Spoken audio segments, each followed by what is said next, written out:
How's it going, everyone? College Lefty, and in this video I'm going to be going for the championship series in MLB The Show 20.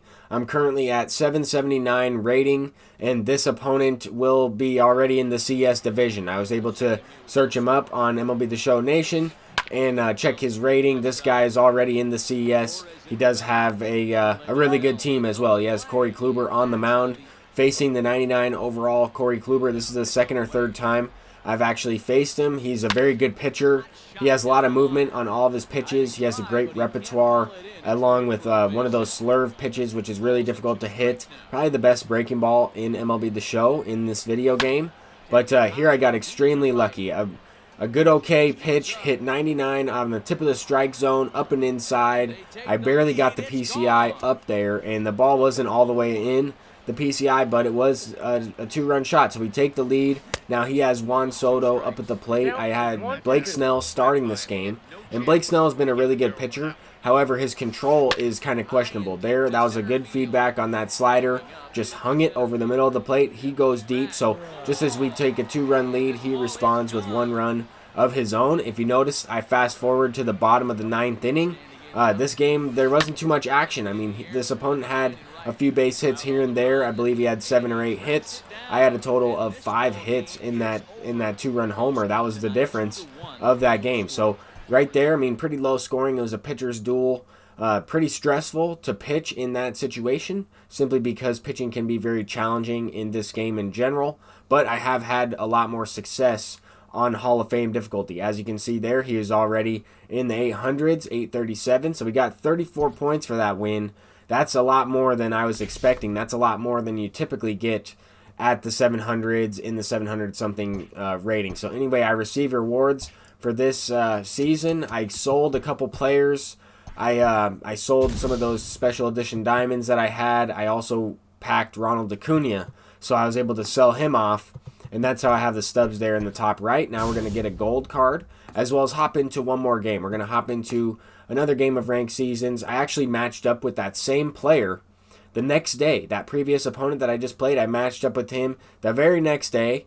And he didn't have Corey Kluber on the mound, but he did send me a friendly quit. So we ended up friendly quitting that game. Then I matched up with this opponent, and he has this Alex Reyes. This Alex Reyes looks like a really good pitcher. He doesn't have very good control either, but he does have a really good repertoire. He throws extremely hard, and on Hall of Fame, I think he'll be effective. Probably the number one thing I noticed playing on a few games on Hall of Fame, and something that I noticed through playing a few games on Hall of Fame in the beta, is the pitch speeds as well as the timing window for those pitch speeds. I don't really know if the speeds are that much faster, but it does seem like the timing windows are a little bit different from All-Star to Hall of Fame. You have less time in order to make solid contact. You don't see as many early or late swings resulted in hits. You don't see as many perfect hits, as well as some of the good squared up hits do result in outs, simply because of just the way the defense plays, as well as the exit velocities for those timing windows. I feel like all of those factors play a big factor in the way that the hitting engine works on the harder difficulties in this game. Now, I haven't played any games on Legend since they've released the game. I've only played a game or two on Legend during the beta, and I did notice some of the same things even further in the transition from Hall of Fame to Legend. I noticed some of those same things I just talked about from All-Star to Hall of Fame. It seems like as you move up in difficulty, the game gets a lot more difficult in this year's game. I don't know if that's just this year, if they're going to patch it. I don't know how many patches they're going to come out with. But I can say that in this game, I noticed a lot more weak hits, a lot of double play balls. I strike out much easier on Hall of Fame. But we were able to capitalize one run in that last inning. Mike Trout hit into a double play, but Shohei Ohtani picked us up. That's why that Shohei Ohtani is super valuable.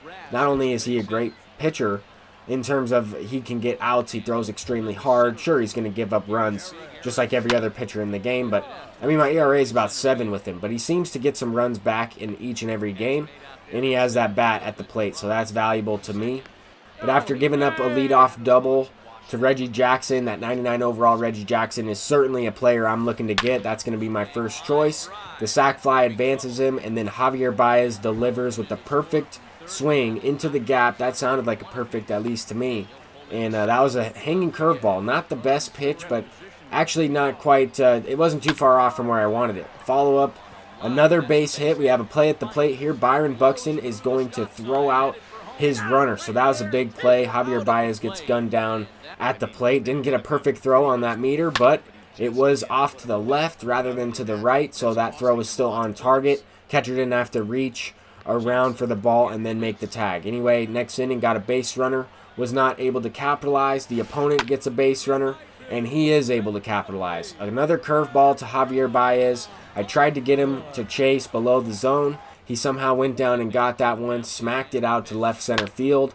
And I went with the fastball facing Gallo, got out of the inning. Probably should have just went with the fastball to Javier Baez, but this opponent was on some of those pitches. I mean, he was missing most of the fastballs I threw, but he was on some of them. I didn't want to give him anything too easy to hit. And sometimes throwing a fastball, that can be the easiest pitch to hit in this game. Some things I noticed, but we were able to get something going here. 12-6 curveball up the middle with Gallo results in a double against the shift. And then Gleyber Torres capitalizing on a base hit. That's going to allow us to score one run. I didn't mean to send the runner to third base, but luckily he gets in there safely. That was a big play. We're able to advance the runner. This is an opportunity where I cannot swing at the first pitch unless I'm all over it. I was looking for a pitch up and in, dropped the PCI there as the pitch was coming in, and that is not what I needed to do. Now we have the bases loaded in a situation where a double play will end the inning. Byron Buxton up at the plate, and he still hits into a double play. So it wasn't a good swing at all. I got jammed. It was probably ball 3 or ball 4 there, but I had to swing. It was too close to take.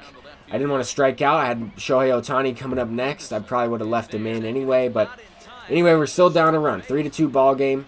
Joey Gallo up after knocking in a base hit. I pinch hit for my pitcher. So I pinch hit Shohei Ohtani. JD Martinez was in the game. He ripped a single. Pinch ran for him with Mickey Mantle and then delivered with a double from Joey Gallo right there. Followed up by Josh Bell. That's going to allow us to take the lead. 4-3 as Joey Gallo comes around third base to score. That's going to be a big-time transition into this last third of the game right here. 7th, 8th, and 9th inning. Still the top of the 7th, though. Had a great chance. Good swing. Early good. Lined it up. Just a little bit off with the PCI, but not a bad swing at all. At least I was able to keep that fair, pull the ball, and keep it fair. I noticed in this game I was hitting a lot of pitches foul. I was either just late or early, fouling them off with good contact, and I was just trying to keep the ball fair with that good contact. But anyway, this opponent, as soon as I scored and got the lead, he was able to get something going here. Line drive out, followed by, after a double, that was a huge play, trying to throw in on the hands, get him to hit it to third base so this run won't come in to score. He lines one to center field with Joey Gallo. That was a great swing. Great pitch to hit right there as well. Eric Gagne in, making his debut. This card is pretty good. The 92 overall Eric Gagne. He's got really good clutch attribute. He's got 125 K per 9 and a Vulcan changeup with a slow curveball, a slider. I mean, I'll use this guy. Hopefully he can get the job done for me, and we get the pop up there. So big inning there from Gagne. Started off kind of rough with the late base hit the other way, but we get out of it. So 4-3 game going into the top of the 8th inning. I really need to get something going here. Insurance runs in these last couple of innings is always really important. You need those insurance runs. Even though the game's on a harder difficulty, no lead is safe. You never know when the opponent is going to string together a couple base hits and then a home run. That will change the game. That will actually allow them to walk the game off. If we don't score these next 2 innings, we have a chance. But Mike Trout up at the plate, bases loaded.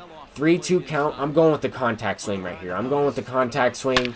A pitch over the middle and a no-doubter. A perfect hit, a perfect fly ball on a contact swing. 99 off the bat, and that is a no-doubt home run. I'm not sure if I've ever hit a home run before in MLB The Show with a contact swing online, but that one, that will be a first. At least in this year's game, that's definitely a first. But now we're just looking to close this game out. We have Greg Maddux in. He got the job done in the 8th inning, looking to get the job done in the 9th inning to kind of save the bullpen for that push for World Series. If we win this game, we should be at about 8:30 something. We need one more out facing Javier Baez, who's 2 for 3. Going with the cutter away. He rolls it over to second base. Gleyber Torres makes the play there.